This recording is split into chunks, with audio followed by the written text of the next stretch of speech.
فخر صاحب، آپ کو لگتا ہے کہ ابھی جو جنگ کا تنازع پیدا ہو رہا تھا اس دوران جس سنجیدگی اور سمجھداری کا مظاہرہ پاکستان کی طرف سے بھی کیا گیا، وہ شاید ماضی میں نہیں کیا جاتا تھا؟ اکثر جب بھارت کی جانب سے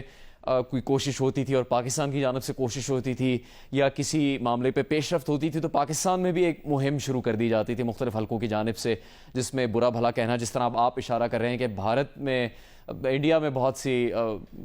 تنظیمیں ایسی ہیں یا عوام کی ایک تعداد ایسی ہے جو سیکرٹری خارجہ کو نشانہ بنا رہی ہے، دیگر لوگوں کی تصدیق کر رہی ہے، ان کو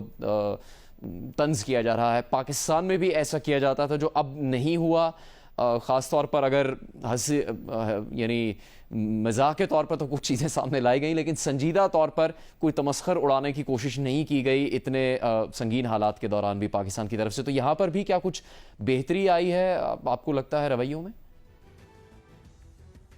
بالکل جنید صاحب، دیکھیں میں کل آپ کا ہی شو سن رہا تھا جس میں ایئر مارشل مسعود اختر صاحب ایک بات کر رہے تھے، وہ میں سمجھتا ہوں وہ ایک بڑی انہوں نے زبردست بات کی ہے۔ وہ کہتے ہیں جو 65 یا 71 کی جو وار تھی اس میں ایون جو آرم فورسز تھے ان کے درمیان بھی جو لیک آف ایک کوارڈینیشن ہوتا تھا، لیکن جو موجودہ جو جس وجہ سے پاکستان کو ایک بہت بڑی فتح ملی ہے وہ میں سمجھتا ہوں وہ انہوں نے جو وائس مارشل جو مسعود اختر صاحب تھے جی انہوں نے یہ بڑی ایک زبردست بات کی کہ جو آرمی چیف ہیں اور جو ایئر چیف ہیں ان دونوں نے مل کے جو یہ پورا ایک جو منصوبہ تھا جو وار گیمنگ تھی یا اس کا سارا ایک پوری مکمل کوارڈینیشن کے ساتھ، یہ تو ملٹری فرنٹ کے اوپر ہو گیا، لیکن اس کے ساتھ ساتھ اگر آپ دیکھیں جو پولیٹیکل فرنٹ کے اوپر جس طرح سے پاکستان کے جو وزیر ہیں اکثر اوقات ان کے پولیٹیکل جو بھی معاملات ہوں اس کے اوپر ان کو کرٹیسائز بھی کیا جاتا ہے، لیکن جب یہ معاملہ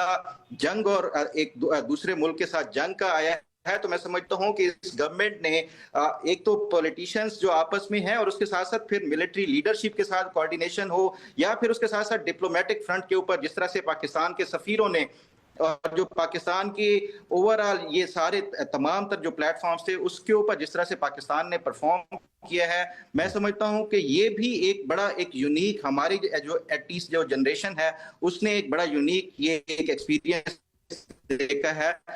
پھر اس کے ساتھ ساتھ جو سب سے امپورٹنٹ چیز ہے، پاکستان کو ہمیشہ یہ کرٹیسائز کیا جاتا ہے کہ پاکستان میں جو انفارمیشن کو ہمیشہ چھپایا جاتا ہے، لیکن اس مرتبہ جو ہے کہ یہ بھی ایک ایسی چیز ہے جو کہ واضح طور کے اوپر جس نے چیزوں کو مزید کلیریفائی کیا ہے، ایون جو انٹرنیشنل میڈیا تھا جس طرح سے بریفنگ دی گئی ہے ڈیٹیل میں